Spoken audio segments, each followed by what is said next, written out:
I'm not proud of what I did next, only that I did it. 3 months ago, I brought in a $200,000 deal for my boss. Last week, he gave the credit to his drinking buddy, smiled like I should be grateful, and that's when I wrote the email that ended his career. If you want the full story, stick with me. And if this kind of real workplace story matters to you, tap like and subscribe so the algorithm actually shows you the next parts. My name is Aaron, and I wish I could tell you I saw it coming. I'm the kind of person who documents everything: call summaries, follow ups, timelines, who said what and when. I don't collect enemies, I collect receipts. I wasn't born cunning, I just learned early that people remember outcomes, not effort. And if you can't show the path from one to the other, someone else will claim your work on the walk from the meeting room to the elevator. I joined Halberd Consulting 2 years ago, entry level in business development. The job, on paper, was pipeline support.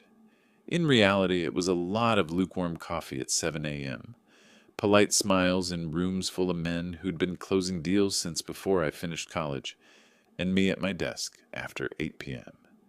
Writing emails no one told me to write, emails that turned maybe next quarter into send the proposal. My manager, Lawson, noticed. He had a light baritone and the talent of making compliments sound like favors.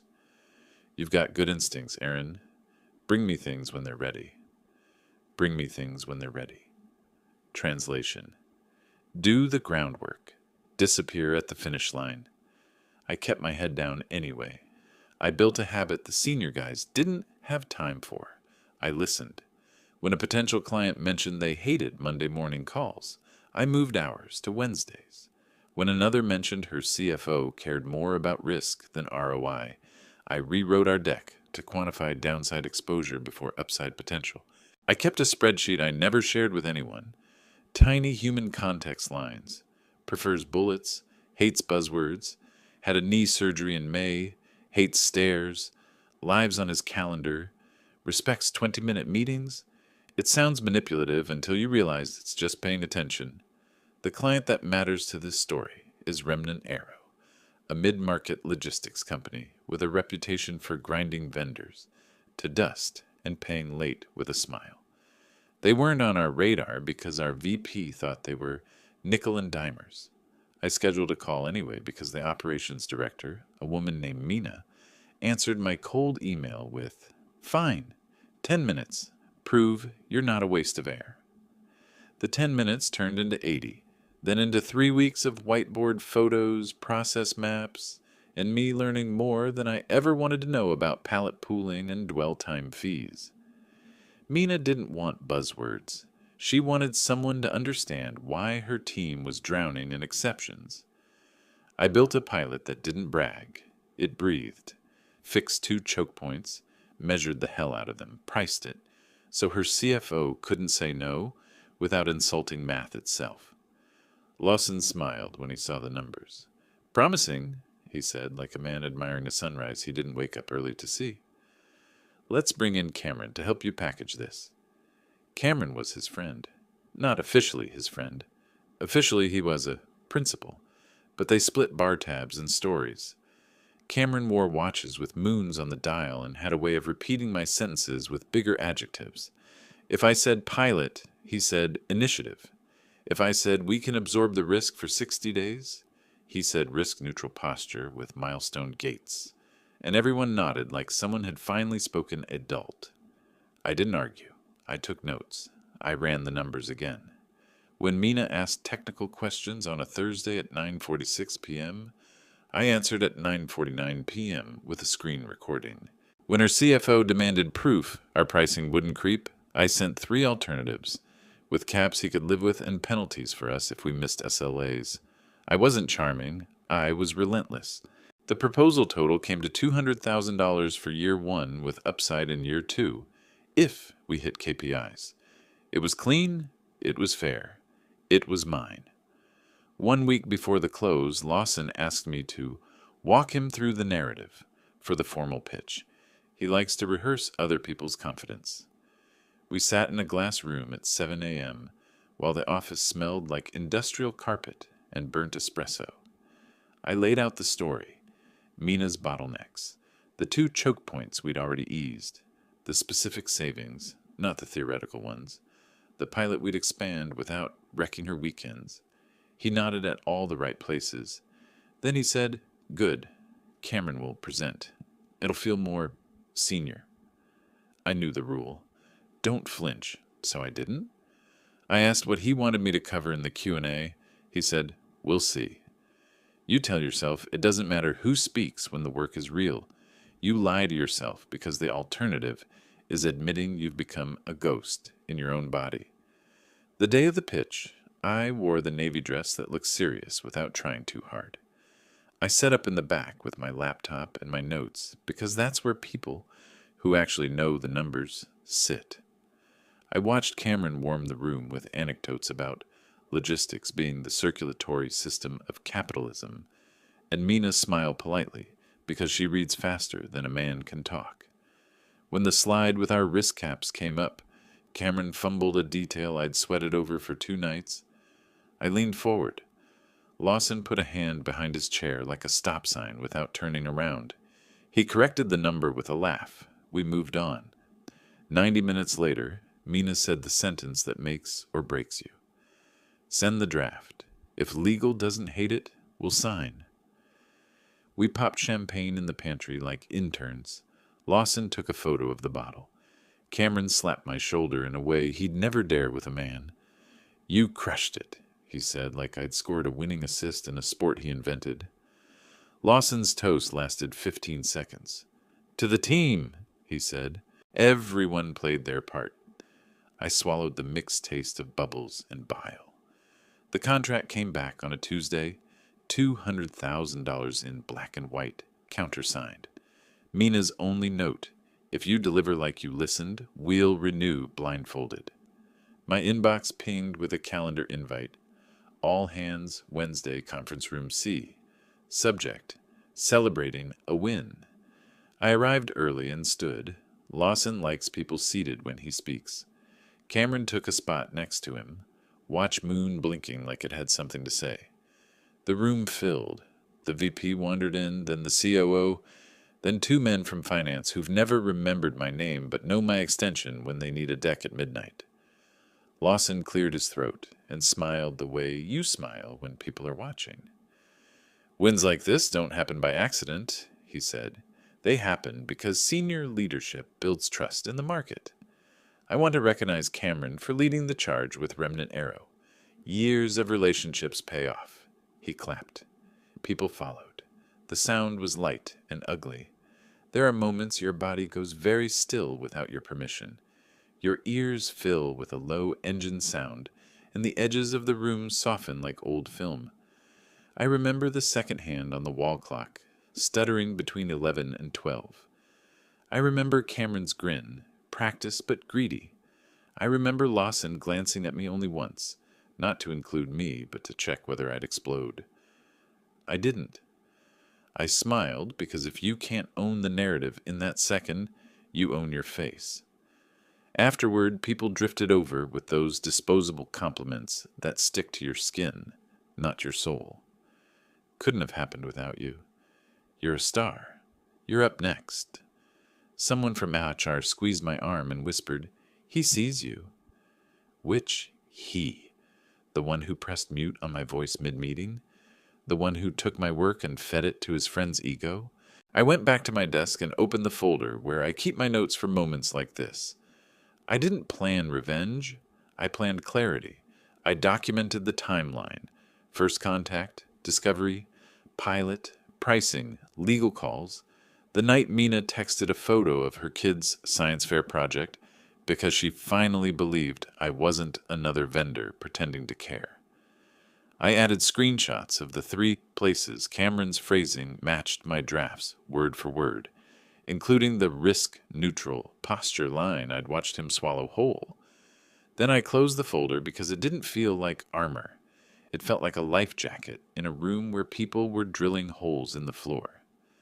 At 8:17 p.m., I packed my laptop and walked home through a city that didn't care. I bought a slice of pizza from a place that never asks your name and ate it standing up because that's how those nights feel. I slept badly and woke with the taste of tin in my mouth, the taste of swallowed anger. The next day, Mina called me directly. Not Lawson, not Cameron. Me. "Quick question," she said. "Was that cap you quoted me on penalties a ceiling or a true stop?" I answered in 30 seconds while Lawson was in senior leadership sync. She paused. "You always answer like this?" I said yes because I didn't have another gear.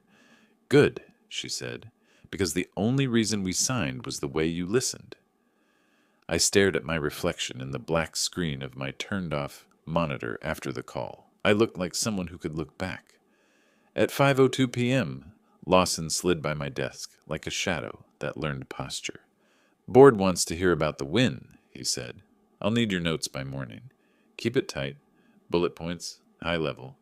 And Aaron," he gave me the soft smile he uses when delivering a small theft, "let Cameron take this one. Optics." Optics, the word that launders disrespect into strategy. I nodded once, not because I agreed, but because I was counting. I went home. I opened a blank document. I didn't write bullets. I wrote what happened. Not the bloodless version, the real one.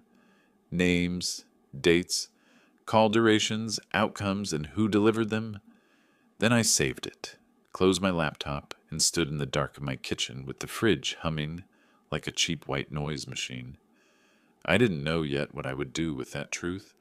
I only knew two things with sharp, almost chemical clarity.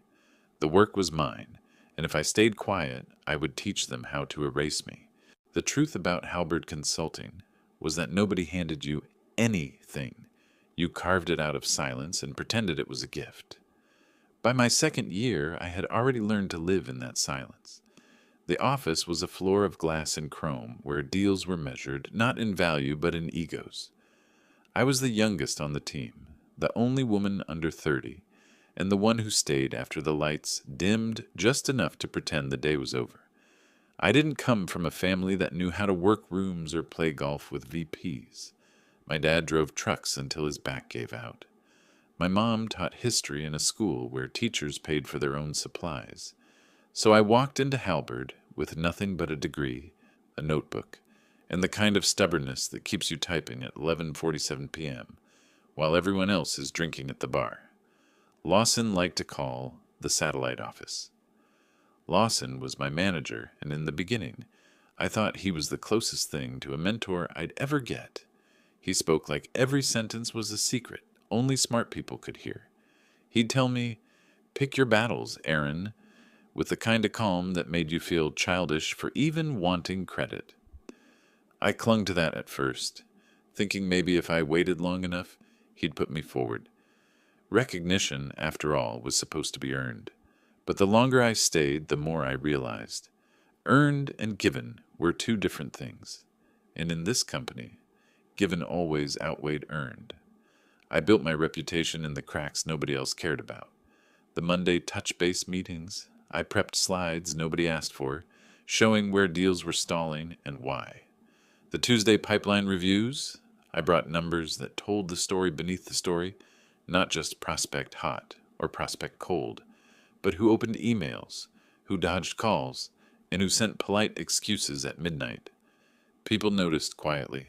They didn't say my name out loud, but they relied on my updates like caffeine. My turning point came during Q2, when I spotted Remnant Arrow, buried in the CRM under low potential. Everyone else saw a dead lead. I saw a pattern. Multiple interactions logged, but never followed up by the same person. It meant churn, chaos, a client tired of being passed around. So I called. Not Lawson, not Cameron, not anyone with a title. Just me, dialing on a Wednesday when the office buzzed with other people's real work. That's how I met Mina, the operations director who would change everything. She was sharp, direct, and allergic to sales fluff. The first words out of her mouth were, "If this is a pitch, make it fast. I don't have time." I gave her 3 sentences, what I knew about her bottlenecks, how I'd mapped them, and one small fix that wouldn't cost her a dime. There was a pause, the kind you either die in or survive. She said, "Fine." 10 minutes tomorrow. That 10 minutes became an 80-minute download. She was drowning in exceptions. Her team overworked, her CFO skeptical. Every detail she gave me, I logged. I wasn't selling. I was translating chaos into structure. By the third week, I knew more about her freight bottlenecks than half her own staff. I wasn't charming her. I was showing her that someone finally listened. Late nights blurred into mornings. I ate at my desk, scribbled timelines on napkins, rehearsed explanations in the bathroom mirror. Lawson liked to say, "We don't chase pennies." But this wasn't pennies. It was $200,000 wrapped in human frustration and one woman desperate for a solution. I lived in that urgency. I thrived in it. At the office, though, it wasn't Mina's name that echoed in the halls. It was Cameron's. Lawson began inviting him into prep calls. For optics. Cameron was good at optics. Cufflinks. Phrases like synergistic alignment, and the kind of smile that made clients think he knew their kids' names. He didn't. He barely knew mine. But Lawson adored him, and everyone else followed Lawson's lead. I swallowed it at first. After all, Cameron wasn't going to stay up rewriting contracts at midnight or recording explainer videos in one take for Mina's team. He wasn't going to answer her text on a Saturday asking if this pricing actually holds under stress tests. I did that. He didn't. I told myself the truth would eventually show. But the culture at Halberd thrived on performance without proof. People remembered who was in the room when champagne popped, not who typed until their wrists ached. I learned to smile when Cameron repeated my lines, to nod when Lawson summarized my months of grind as solid team effort. I learned to be invisible without vanishing. Still, every time Mina called me directly instead of Lawson, I felt a spark of something dangerous. Validation. She'd say, "I don't need the whole pitch deck, just send me the real numbers." Or, "You always cut the noise, that's why I trust you." Yeah, those words kept me alive. They were oxygen in a building where everyone else rationed air. And then the breakthrough. She agreed to a full-year contract, $200,000, renewable with expansion potential if KPIs were met. It was the kind of deal Halberd bragged about in annual reports. For me, it wasn't just money. It was proof. Proof that invisible work could roar if you built it loud enough. The day the contract landed in my inbox, signed and sealed, I wanted to cry. Not because it was over, but because I thought, finally, they can't erase me from this. Numbers don't lie. Dates don't lie. My fingerprints were all over every slide, every clause, every strategy. This one, I told myself, they can't take away. I didn't know then how wrong I was.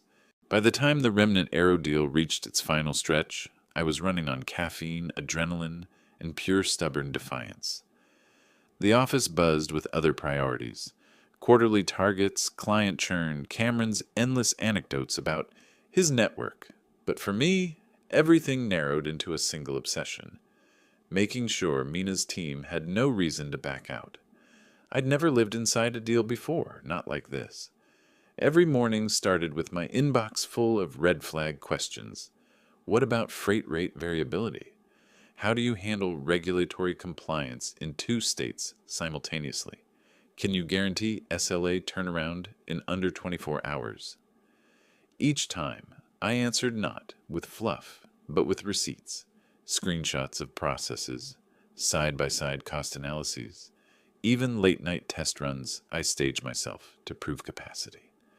I stopped being Aaron from business development and became Mina's unofficial analyst, strategist, and therapist rolled into one. The hours blurred into something feral. I'd take calls at 1 a.m., whispering into my phone so my neighbors wouldn't bang on the wall. I remember sitting cross-legged on my living room floor, hair in a messy bun, laptop balanced on a stack of takeout containers, while Mina confessed she hadn't had a weekend off in months. "If you can fix this," she said, voice breaking, "you're not just saving me money, you're saving my sanity." That one hit me. It wasn't about a contract anymore. It was about proving that all the invisible labor I'd been killing myself with actually meant something. Meanwhile, at the office, Lawson and Cameron were already circling like vultures. Lawson would stop by my desk, casual as if asking about lunch, and say, "Shoot me your latest talking points, just in case." Cameron loved to drop in on my prep calls with Mina, turning my direct answers into buzzwords. I'd say, "We'll absorb penalties if our response time slips." He'd echo, "We're taking a proactive risk ownership stance." Mina's polite silence on the other end told me she knew exactly who brought the substance and who brought the polish. Still, polish wins in rooms full of suits. I knew it. I hated it. And yet, I kept feeding them because I had no choice. The rule at Halberd was simple. You could be the engine, but the driver's seat was reserved for people like Cameron. One Friday night, Mina called me in a panic. Her CFO had flagged a clause about liability caps. If I didn't fix it before Monday, the whole deal might stall. I had dinner plans with friends I hadn't seen in months. I canceled without hesitation. Spent the weekend rewriting the section 3 different ways, each one tightening the numbers until even the stingiest finance officer couldn't argue. By Sunday at 3 a.m., my hands were shaking from too much coffee, but the contract was airtight. Mina emailed back, "Perfect. Sending to legal." I thought, this is it. We're there. And then came the rehearsal. Lawson called me in at 7 a.m. Monday. The glass conference room was half lit. Blinds closed like we were plotting a heist. He leaned back, lacing his fingers, while I walked him through the whole deal. The bottlenecks, the fixes, the penalties, the upside. He nodded like a man digesting a meal someone else cooked.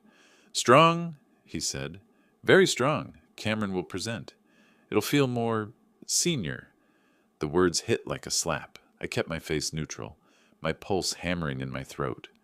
"What should I cover in the Q&A?" I asked, as if playing along. He smirked. "We'll see."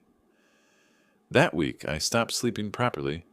I kept picturing Mina's face, how she'd trusted me with her pain points, her career, her sanity, and the idea that Cameron would stand there basking in applause for my work made bile rise in my throat. I tried to convince myself it didn't matter who spoke, as long as the deal closed. But every night, staring at the ceiling, I felt that gnawing truth. If I stayed quiet, I was teaching them how to erase me. The day of the pitch was a blur of polished shoes, tailored suits, and the smell of burnt espresso from the pantry. I wore my navy dress, the one I saved for take me seriously days. Cameron strutted in with his moon phase watch glinting under the lights, while Lawson patted him on the back like a proud father. I set up in the back of the room, laptop open, notes ready, heart pounding. The presentation began. Cameron waxed poetic about logistics as the circulatory system of global commerce. Mina's expression didn't change. When the slide with liability caps came up, the section I'd bled over all weekend, he fumbled. The number was wrong. I leaned forward, ready to correct it, but Lawson's hand lifted slightly, palm out, the universal stop sign. Without even glancing at me, he cut in, smoothed it over with a chuckle, and pushed the slide forward. 90 minutes later, Mina said the words I'd been waiting for. "Send the draft. If legal doesn't hate it, we'll sign." My chest tightened. We had it. Against every sabotage, every dismissal, every stolen line, we had it. Champagne appeared in the pantry that afternoon. Cameron slapped my shoulder like I was his apprentice. "Couldn't have done it without you," he said, grinning wide, as if he hadn't just butchered my numbers. Lawson raised his glass. "To the team!" Everyone played their part. The room clapped, shallow and hollow. I forced a smile, the bubbles burning my throat. In that moment, surrounded by the echo of applause meant for someone else, I felt both victorious and erased. The deal was mine. The glory was theirs. And deep inside, something started to crack. The contract was signed on a Tuesday. I'll never forget that email, subject line, executed agreement, $200,000 in black and white. My fingerprints on every clause, every metric, every hard-won concession. Mina's only note in her reply. If you deliver like you listened, we'll renew without hesitation. I sat there staring at the screen, pulse hammering. It should have been the proudest moment of my career. Instead, an invite hit my inbox seconds later. All hands meeting. Conference room C. Wednesday, 10:00 a.m. Subject line, celebrating a win. I knew what was coming, but knowing and watching are two different kinds of pain. The next morning I arrived early and stood against the wall. Lawson liked people seated when he spoke. Cameron strolled in late, moondial watch flashing, adjusting his cufflinks, like a man stepping onto a stage. People filed in. Our VP, the COO, even two guys from finance who hadn't remembered my name once in 2 years, but always remembered my extension when they needed slides at midnight. Lawson cleared his throat. He smiled like a man rehearsed in the art of taking credit.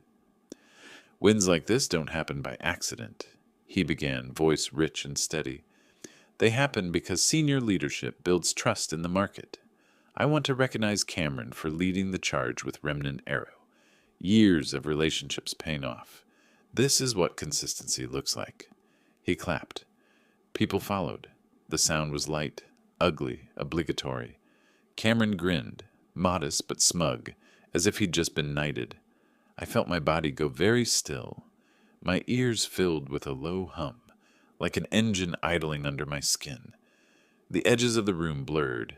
I remember the second hand on the wall clock, hesitating between 11 and 12. Cameron's grin stretching wider, Lawson glancing at me once, not to include me, but to check whether I'd explode. I didn't. I smiled, because in that room with those people, the only weapon you had was your face. The meeting ended with cheap applause and disposable compliments. Couldn't have happened without you. You're up next. He sees you. Which he? The one who silenced me mid-pitch? The one who lifted Cameron like a puppet on my strings? They thought they were being kind. Every word was salt. Afterward, I drifted back to my desk. My hands moved automatically, opening the folder I'd been building in secret. A timeline.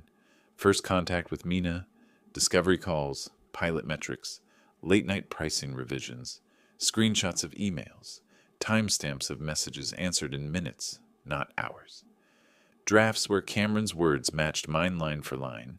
3 separate instances where his senior phrasing was my copy-paste with adjectives added. I didn't know yet what I would do with it, but staring at those files, I felt like I was holding a life jacket. In a room where everyone else was drilling holes in the floor. That evening, the office emptied for happy hour. I stayed behind, the hum of the HVAC filling the silence. At 8:17 p.m., I finally packed up. Outside, the city buzzed, uncaring. I bought a slice of pizza from a corner shop and ate it, standing up because that's how nights like that feel, like you don't deserve a chair. I slept badly. My dreams were full of muffled voices chanting other people's names. The next day, Mina called me directly, not Lawson, not Cameron. Me. Quick question, she said. That penalty cap you quoted me, is it a ceiling or a hard stop? I answered in 30 seconds flat. She paused. You always answer like this? Yes, I said, because there was no other way. Good, she said. The only reason we signed was the way you listened. Her words should have lit me up. Instead, I felt hollow, because she believed I'd be recognized for that. She didn't know that in my office, recognition was a currency I wasn't allowed to hold. At 5:02 p.m., Lawson slid by my desk. He had that soft smile he used when delivering small thefts. Board wants to hear about the win, he said. I'll need your notes by morning. Keep it tight, high level. And Aaron? He paused, savoring the cruelty. Let Cameron take this one. Optics. Optics. The word that launders theft into strategy. I nodded once, not because I agreed, but because I was counting. That night, I went home, opened a blank document, and started writing. Not bullet points, not sanitized talking tracks. The truth, names, dates, call durations, outcomes, and who delivered them. I saved it, closed my laptop, and stood in the dark of my kitchen with the fridge humming like a white noise machine. I didn't know yet what I would do with that truth, only that I couldn't stay quiet forever. The thing about betrayal is that it doesn't explode in your chest. It seeps. It drips into your bloodstream until every breath tastes metallic, until even the sound of your own keyboard feels like an accusation. After the celebration meeting, I couldn't concentrate. Every email blurred. Every ping from Slack felt like a trigger. I'd stare at my screen, see Mina's name, and remember the way she had trusted me, then hear Lawson's voice in my head, smooth and dismissive. Let Cameron take this one. Optics. That night, I lay awake in my apartment, staring at the ceiling fan blades slicing the air. My phone lit up at 1:13 a.m. with an email from Cameron. Subject line, "Need your deck from Mina calls." No, please. No, thank you. Just entitlement, naked and raw. I opened the file anyway. My fingers hovered over the send button. I could feel my pulse in my throat. If I gave him my deck, I was feeding the very theft that was suffocating me. If I refused, Lawson would bury me under, "Not a team player." I hit send. My stomach twisted like I'd swallowed glass. By 3 a.m., I was still awake, pacing my living room. The city outside was alive. Drunk laughter, sirens, the occasional hiss of brakes. Inside, my silence was deafening. I tried journaling, something my therapist once suggested. Instead of reflection, I found myself writing the same sentence over and over. If I stay quiet, I'm teaching them how to erase me. The next day, I dragged myself to the office with hollow eyes. Coffee tasted like ash. Lawson breezed past my desk, humming. Cameron gave me a thumbs up like we were teammates in some grand victory. I wanted to scream. Instead, I nodded, because in Halberd's world, composure was currency. But inside, I was unraveling. I started double-checking everything obsessively. Every call logged, every draft saved in triplicate. I couldn't stop. It wasn't productivity anymore. It was paranoia, disguised as diligence.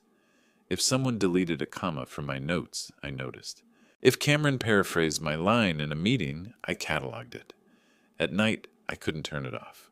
I'd wake up at 4 a.m., convinced I'd forgotten to attach a file, convinced that my entire reputation would vanish if I missed a detail. I'd open my laptop in the dark, eyes burning, fingers shaking, only to see everything was fine. Always fine, but I wasn't fine.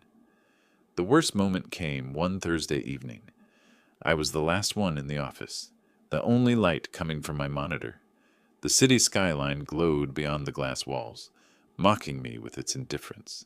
My screen displayed a folder labeled Receipts, dozens of files documenting everything Mina and I had built. I stared at it for nearly an hour.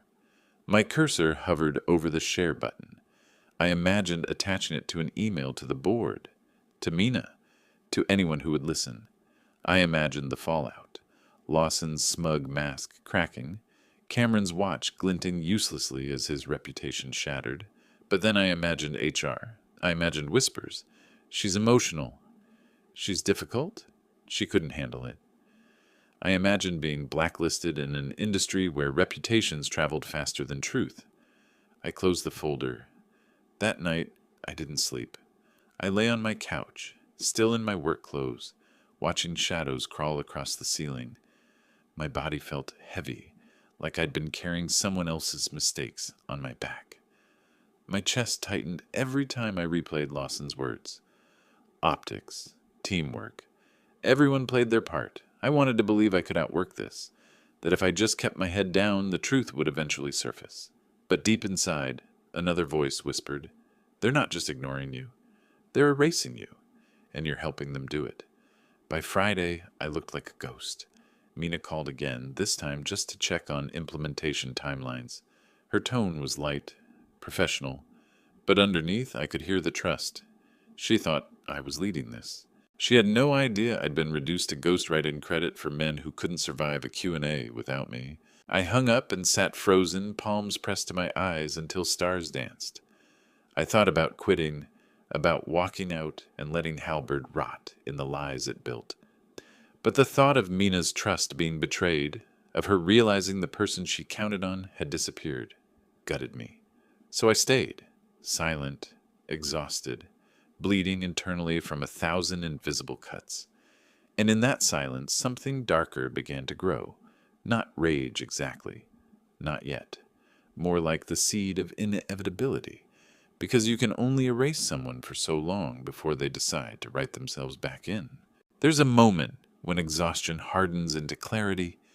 It doesn't feel like triumph. It feels like a final breath before the plunge. For weeks, I'd lived in a fog, working until my eyes stung, pretending to smile in meetings where other people's names were stapled onto my work, choking down the bile of betrayal every time Lawson said team effort. But then, one night, it broke. It was 11:42 p.m. on a Tuesday. I was sitting on my couch, laptop open, cold coffee sweating on the table. I was supposed to be drafting talking points for Cameron's upcoming board presentation. The one Lawson had specifically said, keep tight, high level. Translation, sanitize your blood, bottle it, and let someone else drink it. My screen showed the blank page of a PowerPoint deck. My cursor blinked. My chest felt like stone. And then without thinking, I closed the slide deck and opened a new email draft. Recipient line, blank. Subject line, blank. Body, just the emptiness of possibility. I didn't type, not yet. But for the first time in weeks, I let myself imagine it. What if I told the truth? What if I sent the full story? Names, dates, receipts, not to Lawson, not to Cameron, but to the people who mattered, the board, compliance, even Mina herself. The thought was intoxicating, dangerous. My pulse picked up. I pulled up the folder I'd been building in secret. Receipts, screenshots of Mina's direct texts, time-stamped call logs, drafts with my fingerprints on every number, emails where Cameron lifted my phrasing word for word, 3 separate red lines I'd pushed through legal alone at 2 a.m. All of it, proof that the deal was mine, proof that Lawson had handed my work to his drinking buddy like it was a party favor. I stared at the folder for a long time. My hand hovered over the mouse. I felt 2 voices fighting inside me. One said, "Don't. You'll ruin everything. They'll brand you difficult, unstable. No one hires the girl who blows up her own team." The other said, "If you stay quiet, you'll never stop bleeding, and they will erase you until even you forget you existed." For the first time, the second voice sounded louder. The next day at the office, Lawson cornered me with that same patronizing smile. "Board's expecting Cameron's deck tomorrow," he said. "Send me your bullets tonight. Keep it short, okay? They don't care about the weeds." The weeds. That's what he called the details I'd drowned in. The weeds were Mina's insomnia, her bottlenecks, the pilot results that had convinced her CFO, the hours I'd spent making sure every clause was airtight. The weeds were my entire existence. I nodded. "Sure, I'll keep it short." But when I went home that night, I didn't open a bullet point doc. I opened my email draft again. This time I typed, "To the board of directors, I'm writing because I believe you deserve the truth about how the Remnant Arrow deal came to be. The version you've been told is incomplete. What follows is the actual record." I didn't send it. Not yet. But I kept typing, line after line, attaching screenshots, embedding timelines, laying out the truth with surgical precision. It was the opposite of tight and high level. It was messy, human, undeniable. Every keystroke felt like oxygen. By 2 a.m., I had something resembling a letter. Not polished, not perfect, but real. I saved it in my drafts folder. I sat back, my hands trembling, staring at the words on the screen. For the first time in months, I slept. The following morning, I walked into the office with something new in my chest. Not confidence, not joy. Resolve. I watched Cameron hold court in the kitchen, bragging about golf plans with Lawson. I watched Lawson nod like a proud uncle. I watched the VP stroll past my desk without eye contact. And for once, I didn't shrink. I thought, "You don't know it yet, but your stage is built on kindling and I'm holding the match. That week blurred into a charade of meetings and prep sessions. Lawson sent me 3 reminders to keep Cameron's notes clean. Cameron forwarded me urgent questions from finance that he couldn't answer. I answered them, always, because that was the point. I was the engine. And I knew that when the truth dropped, the contrast between their polish and my substance would be undeniable. The email draft stayed in my folder. Every night I opened it, reread it, sharpened it. Every morning I asked myself, is today the day? It wasn't fear anymore that kept me from sending it. It was timing. Because I realized that truth, like any weapon, works best when you strike at the moment no one expects. And that moment was coming.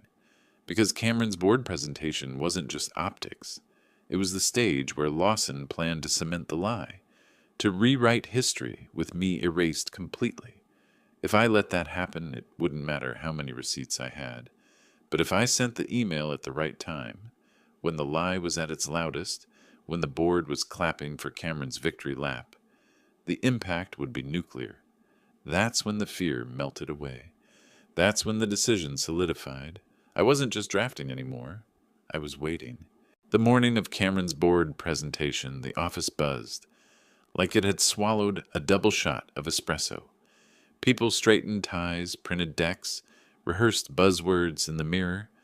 Cameron strutted in wearing a new suit, navy, pinstripe, the kind of thing that screamed to take me seriously.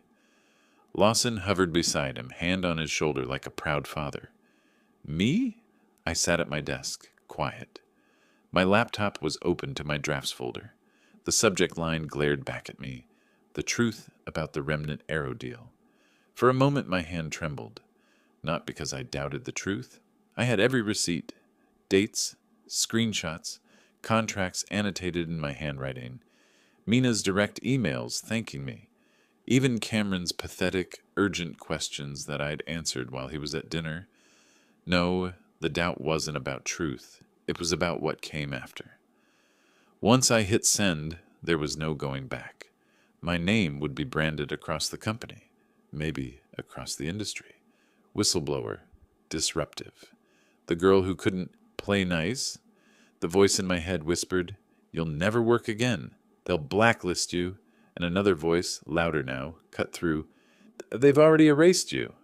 What's left to lose?" At 9:47 a.m., while Cameron rehearsed his opening line in the glass conference room, I hit send. The email shot out like a bullet. Not to Lawson, not to Cameron. To the board, to compliance, to Mina herself. No flowery language, no anger, just the record. Call logs showing I handled every interaction with Mina's team. Drafts with Cameron's plagiarized phrasing highlighted in yellow. Screenshots of late-night messages with Mina. "You're the only reason we're moving forward." A timeline of every step, with my initials on every deliverable. The final line, "I don't expect recognition, I expect truth. What you do with it is your choice." I closed my laptop. My pulse slowed. For the first time in weeks, I felt lighter. At 10 a.m., the board presentation began. I watched from my desk, pretending to scroll emails. Through the glass walls, I could see Cameron gesturing, Lawson nodding, the board members listening with polite detachment. They didn't know yet. Not all of them. But their phones were buzzing. Their inboxes were filling. At 10:14, I saw it happen. The CFO leaned back, phone in hand, scrolling. His brows furrowed. He glanced at Lawson, then at Cameron, then back at his screen. The COO's tablet pinged. She read for a long moment, then whispered something to the CEO. A ripple passed through the room like static before a storm. Cameron kept talking, oblivious. He pointed at a slide I'd built, repeating my phrasing like he owned it. The CEO held up a hand. "Stop," he said. His tone was flat, but it cut sharper than any shout. The room froze. "What exactly?" the CEO asked, voice calm but lethal. "Was your role in securing this deal?" Cameron blinked, thrown. "I led the negotiations. Lawson can vouch." Another phone buzzed. The COO slid it across the table toward Cameron. My email, the attachments, my proof. His face drained of color as his own plagiarized words glared back at him, highlighted in yellow. Lawson shifted in his chair, trying to recover. Let's not get distracted here. The important thing is, the CFO cut him off. The important thing is whether you've just misrepresented work to this board. His tone was surgical. From my desk, I couldn't hear the rest, but I saw Lawson's jaw tighten. I saw Cameron's hands tremble as he fumbled through excuses. I saw board members pushing papers aside, focusing only on the truth glowing from their screens. At 10:38, the glass doors swung open. Cameron walked out first, face pale, suit rumpled, eyes darting anywhere but mine. Lawson followed, stiff, his practice-bruised smile gone. He didn't look at me either. By noon, whispers spread like wildfire. Compliance had called an emergency session.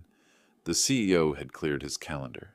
HR was reviewing, and for the first time, people looked at me differently. Not with pity, not with dismissal, with quiet, uneasy respect. At 4:12 p.m., I got the email. Subject line, follow-up requested, from the CEO's office. They wanted me in the room. When I walked into the board conference room, every face turned toward me. The CEO gestured to the seat across from him. "We've reviewed your documentation," he said. "We have questions." I sat, spine straight, hands steady. For once, I wasn't invisible. For once, the truth wasn't buried. And somewhere in that silence, I realized Lawson's empire had just cracked. Cameron's mask had just shattered. And all it took was one email. By the end of that week, Halberd Consulting didn't feel like the same company. The Whisper Network had turned into a roar. HR booked back-to-back confidential sessions. Compliance had sealed Lawson's laptop. Cameron stopped wearing his moon phase watch, as if even it was a shame to be seen on his wrist. The atmosphere in the office was like standing under storm clouds, waiting for thunder. I was called into 3 separate meetings with the board. Each time, I brought my receipts. Each time, I laid out the truth calmly. Each time, they nodded, stone-faced. By the 3rd meeting, the CEO leaned forward, steepling his fingers. "We've confirmed your account," he said. "I want you to understand something. This isn't about ambition. It's about integrity. And integrity is non-negotiable." That was the moment I knew. Lawson and Cameron were finished. On Monday morning, the official announcement went out. Effective immediately, Lawson Jenkins is leaving Halberd Consulting to pursue other opportunities. Cameron Price has also resigned from his position as principal, leaving to pursue other opportunities. Everyone knew what it meant. The office buzzed with a strange energy, half shock, half vindication. People who had once dismissed me as the support girl now stopped by my desk to offer quiet congratulations. Some whispered, "You did the right thing." Others said, "We knew something was off, but we didn't think anyone would ever speak up." I just nodded, because I hadn't spoken up for them. I'd spoken up for myself. Later that afternoon, Mina called me directly. Her voice was warm, steady. "I saw the news," she said. "I don't know the politics over there, but I do know this. You were the only reason we signed. You saved my team. And if Halberd doesn't see that, my company does. If you ever want a role here, you have it." I didn't cry, but I almost did. That night, I walked home through the city, and for the first time in months, my chest didn't feel heavy. The streets buzzed with neon and traffic, but inside me, there was quiet. The kind of quiet that comes after a storm. Of course, not everyone celebrated. Lawson tried to reach out once, a bland email full of half-apologies and veiled blame. We could have handled things differently. Optics are tricky in this business. I didn't reply. Cameron never contacted me at all. Last I heard, he tried to pivot into a smaller firm, but word travels fast. When your reputation rests on stolen work, it collapses the moment someone checks the foundation. As for me, I stayed at Halberd for another 6 months, long enough to finish out Mina's contract, long enough to make sure my work wasn't left in ruins, but something had shifted. I couldn't pretend anymore. Every time I walked into the office, I saw the ghost of myself sitting quietly in the back of that conference room, smiling while someone else stole my voice. I couldn't go back to being invisible. So when another offer came, a leaner firm, one that promised actual ownership and made good on it, I took it. On my last day, I packed up my desk into one small box. No tears, no lingering looks, just clean closure. The irony? The exit interview HR gave me was full of praise. "You've shown remarkable resilience," they said. "You're a model of integrity." They meant it as flattery. I took it as proof. Proof that even in a system built to erase you, one act of defiance can redraw the map. Sometimes people ask me if I regret it. Sending that email, detonating my manager's career, torching Cameron's false spotlight. I don't. Because the truth is, I didn't end them. They ended themselves. I just turned on the light. And in that light, for the first time, I finally existed. So if you're listening to this and you've ever felt erased, know this. Silence teaches them how to treat you. But one voice, one message, one act of defiance, it can change everything. All it took for me was one email.